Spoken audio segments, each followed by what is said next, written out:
ប្រុសស្អាតសូមបានវាឆាតមួយបានអត់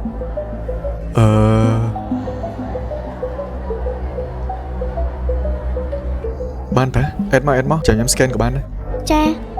ហួយទេអរគុណអត់អីអេបងសម្លាញ់នេះតែទៅដោះគោអូនសម្លាញ់មិញនេះមានស្រីម្នាក់សុំវីឆាតបងមើលទៅនៅក្មេងសោះប៉ុន្តែបកាយដល់ហើយបាយអេតគេហើយ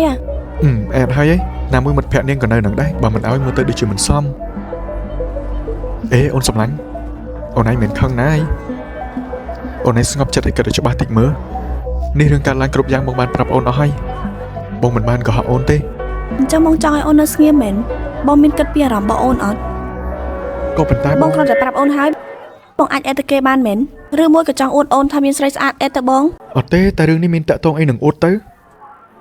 បងគ្រាន់តែចង់ប្រាប់អូនពីរឿងរ៉ាវដែលបានកើតឡើងមិញនេះតាហើយបើអូនមិនពេញចិត្តបងអាន friend គេចោលឥឡូវនេះបានមិនបាច់ទេទុកនឹងទៅអូនមិនប្រកាន់នេះបើបងចង់លុបមែនណាពេលគេដាក់ទៅបាត់មិនបងមិនលុបទៅ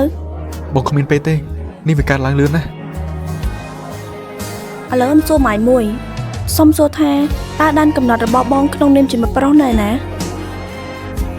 ឥឡូវបងប្រាប់អូនម្ដងទៀតបងគ្រាន់តែអេដវីឆាតគេទេមិនបានធ្វើអីទេអ្វីដែលសំខាន់នោះគឺអេដដែលគួរសមតែប៉ុណ្ណោះអូនឯងយល់អត់អូនឯងធ្វើអីហ្នឹងអូនឯងមិនគួរធ្វើអញ្ចឹងទេ